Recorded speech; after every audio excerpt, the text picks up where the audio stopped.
Back when I was 10 years old, my dad and I were going to visit my aunt. The place where my aunt lived was surrounded by thick woods with a few houses and only one road. We were looking for a place to park our cars. The place where we usually park was already occupied. So we passed my aunt's house looking for an empty place, and about 100 meters from her house we found a place to park. It was just enough place for one car. I looked at my dad. He was looking pretty uncomfortable. I asked him if he had come to this place before. He replied, "Yeah, once." When we were about to get out of the car, my dad whispered to me, "Be quiet, she might shriek." I was extremely confused. I asked him, "Who?" He just replied, "You don't need to know now. Just remember to be quiet until we get in the house." I was obviously unsatisfied with his answer, but being the young kid I was really excited to go to my aunt's house, so I didn't really care. We had a great time at my aunt's place, and when we were about to leave, we realized it was already dark outside, so we decided to hurry up. Once we left the house, my dad whispered the same thing to me. "Be quiet, she might shriek." At this point, I was really curious, but I was also really scared. The woods are a terrifying place to be in after dark. The trees always look like they are moving. It is eerily silent except for the insects and owls, and you get the feeling that you're being watched. We silently got into the car and drove off. None of us said a word until we got out of the woods. Finally, my dad asked if we had saw anyone behind our car while we were in the woods. I said no, but why? What's going on? I could see that he let out a sigh of relief, but he refused to tell me anything. Some years later, when I was 22, my brother and I were going to the same place again because he had received a call from my aunt saying she was feeling a bit ill and had run out of her medicine. So we were going to give her medicine. Once again, there was no place to park. That's when I remembered the place where my dad had parked all those years ago. We went to see if that place was still empty, and sure enough, it was. We parked and went into my aunt's house. We stayed there for some time and then got up to go. It was dark now. At this point, I had completely forgotten what my dad had told me. My brother and I didn't like the silence of the woods, so we were both casually chatting on the way to the car. But when I went to unlock the car, I heard a blood-curdling shriek coming from the woods. It sounded like it was coming from a young girl. I turned to my brother and he asked me if I had heard it too. I said yes and did what all stupid people do in horror movies. I went to check it out, thinking someone needed help. I had only gone a few meters in when I heard another terrifying shriek, closer. Then I heard something to my right. I heard a swift rustling of dry leaves as someone or something was running straight at me. I let out a scream of my own, turned, and ran faster than I ever had in my life. I never turned to see what was after me. I busted out of the woods and my brother almost jumped out of his skin in fright. I yelled at him to get in the car and we drove out of the woods at full speed. My brother tried to ask me what had happened, but the only thing I could think of was getting out of those goddamn woods. We never really spoke about it again because none of us were comfortable with it, and we tried to pretend like it never happened. Fast forward a few more years and I have a son of my own. He was 8 at the time. Him and I were going to the same place again. By this point, my aunt had passed away and my cousin had moved in there. There was another car in my usual parking spot, so I had no other choice. I unwillingly decided to go to the other empty place. I must have had an uneasy look on my face because my son asked me, "What's wrong, Daddy?" I said nothing and whispered to him, "Be quiet, she might shriek."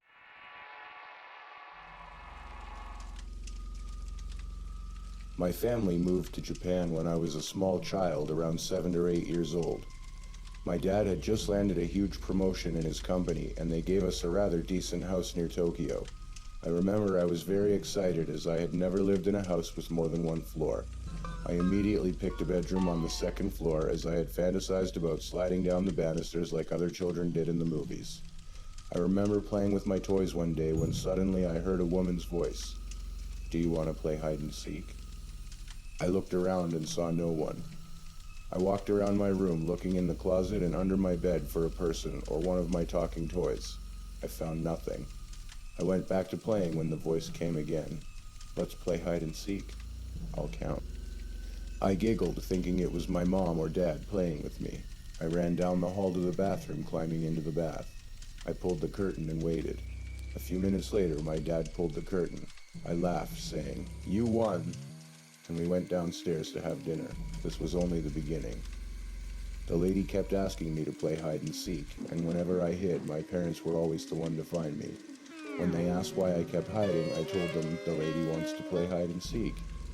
They assumed it was an imaginary friend and weren't really concerned. Things were going fine. I kept playing hide and seek. My parents thought it was my imagination, and they always found me eventually. That was, until one night. My friend had asked me to play hide and seek once again. I took off running for my closet, giggling as I shut the door quietly. I hid behind my clothes, holding my breath as I waited. I was expecting to hear my parents' footsteps, but tonight it was quiet. I peeked out from between my clothes, hoping to see my mom or dad. However, I only heard a soft scratching sound. I looked around, seeing the clothes and random toys on the floor. I was about to open the door when I then heard, "Found you." It's been 7 years since that night. The lady that asked me to play said that she lived in my house between the dark gaps of furniture and doors. I had managed to stay hidden from her, but the night she found me, she dragged me to some unknown realm.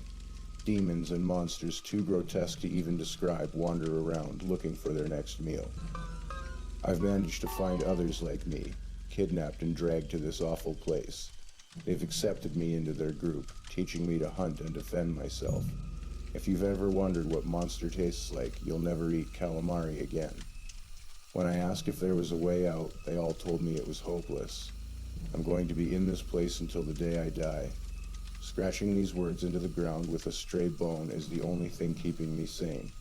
It's likely no one will ever read this, but I had to write my own story. Hopefully someone will find this and know there's others out here. I beg you, don't look into dark spaces. You might just find someone staring back at you and end up like me. The story I'm about to share with you is the story of a time in my life that will haunt me until the day I die. I've never shared this with anyone at all, not even on the internet before this post. I've always been afraid that someone will think I'm crazy or that I'm just having a false memory from my childhood. But now, I don't care. I just want some clarity on this event, what it could have been and what exactly it meant. So here goes. I was about 3 or 4 years old. I can't remember exactly at what point in time this had occurred. All I remember very distinctly is this.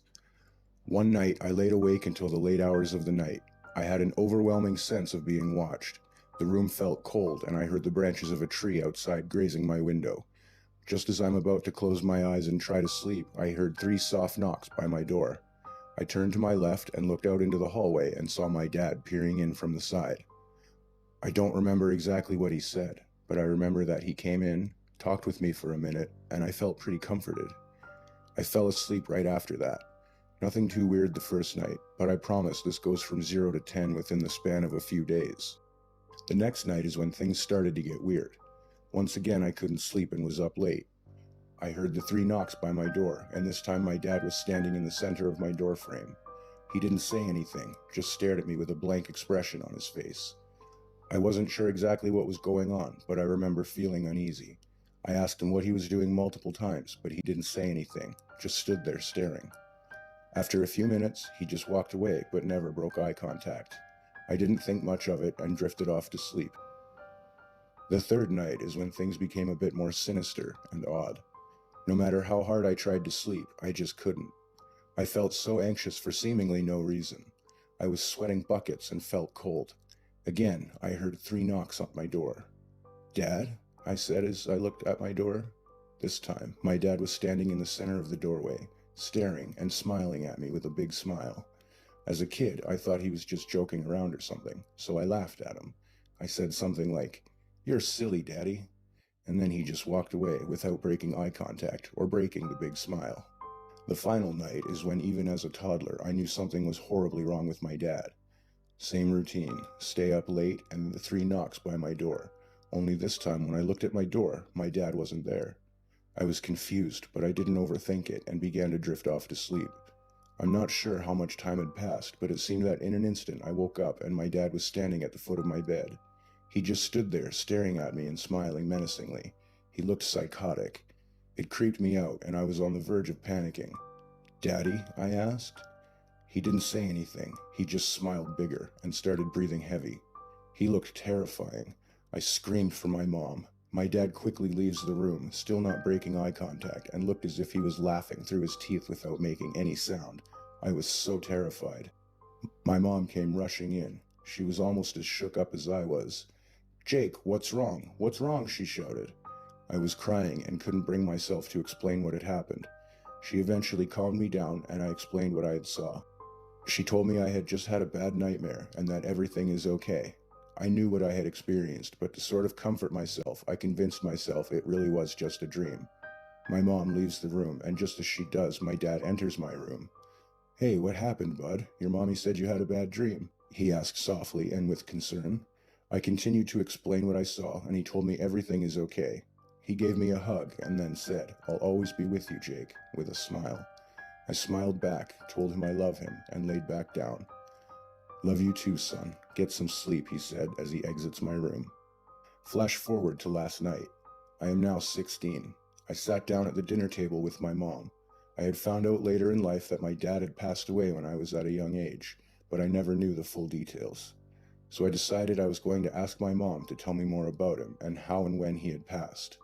We began talking about him, and eventually we get to how he passed. My mom explained to me that he had just passed away due to cancer when I was 2 years old. My heart sank at the realization I just had. I tried to keep it together, but my mom could tell I was very shaken up. She hugs me and begins to cry. "It's okay. He loved you so much, sweetie," she whispers. I'm also crying at this point. My heart is racing, and I'm stricken with both grief and fear. I know what I saw that night, and it surely was not a dream. I was so confused and began to feel uneasy, just as I did on those terrifying nights. My mind was racing, but I just tried to calm down and brush it off as a false memory from my childhood. I set my glasses on my side table and laid down. I began to fall asleep when suddenly I heard 3 knocks at my door. I look up and just see a blurry black mass standing in the doorway. I thought maybe my mom was waking me up to ask me something. I sit up and put my glasses on so I can see clearly. It's my dad. He's standing there in the doorway, just staring at me with that creepy fucking smile. That fucking smile. His eyes were solid black, and he steps into the room.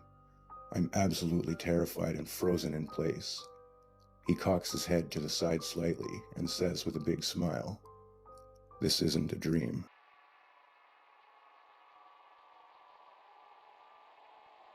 Dated August 1st. This house is old and secluded. It groans and makes creepy settling noises sometimes. I realize that's normal for a dwelling of this age, but what I've witnessed recently is quite different. Frankly, it's chilled me to the bone. From my bed, I've heard the unmistakable sounds of an ongoing construction project taking place in my basement workshop. I haven't been down there in over a year, and I live alone. Honestly, I can't decide which aspect of this bizarre home invasion is worse. That some fearless soul has taken up residence down there without my consent, or that the aforementioned culprit is so comfortable using my power tools with complete impunity. You see, the first night it happened, I dared to get out of bed and listen at the locked door. I would have called the police immediately, but whatever is down in my basement definitely isn't human. The deep timbre of its grunts and snarls come from a feral entity with a large, powerful frame. I fear for their personal safety. It's too much to ask them to attend to the primal intruder. It's my problem. Instead, I've placed a chair under the doorknob and quietly inserted a few wedges into the jamb. I'm hoping that discourages it from coming upstairs. Dated August 3rd. I must admit, however, my curiosity has grown in the past few nights. What in the devil is that damn thing building down there? I know it's incredibly frustrated with the lack of progress. I can tell by its beleaguered actions. My tools are often hurled about and violently clang on the concrete floor. I don't dare draw attention to myself up here, though. I fear my haphazard barricade might not be enough to stop it from barging upstairs to confront me for complaining. With that consistent level of furious rage, I certainly wouldn't want to predict what it might do. It's safer to just wait these things out and let it leave through the same unknown means that it entered my home. Hopefully, my poor tools will survive its violent tantrums. Dated August 5th. I don't know very much, but I can surmise that the basement beast has opposable thumbs. I can hear it hammering nightly on its fragile masterpiece. It must be imprudent, but it's all I can do to not snicker in amusement when it smashes them while nailing. Hilarious. Honestly, it's like having a drunken flatmate next door lumbering about. Truthfully, I've come to enjoy the ridiculous carpentry shenanigans I overhear. I am even growing tempted to sneak downstairs for a closer look at its crude construction skills. Dated August 7th. Alright, I can't stand it any longer. It was a little scary at first, then it became mildly interesting to unwillingly host an inhuman intruder, but now it's getting old. Very old. I can't sleep with all the banging and noise down there. Try to imagine an angry polar bear with thumbs breaking your things and constantly snarling. For fuck's sake, it's my home.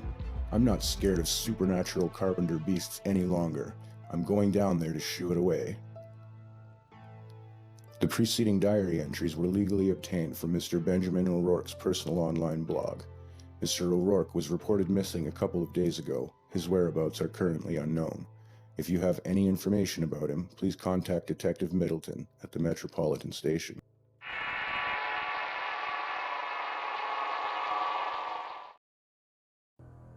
It is 13 minutes past midnight. The hum of your engine drones into the night. You take a sip of bitter coffee from a cheap thermos, trying to fight the weight of your eyelids. The radio quietly produces the sounds of smooth jazz, occasionally interrupted by garbled noise whenever the signal is blocked by one of the trees that slide silently through the murk on either side of the road. Fed up with the radio, you turn it off. You feel swallowed by the silence. The quiet somehow puts you on edge, makes you feel alert.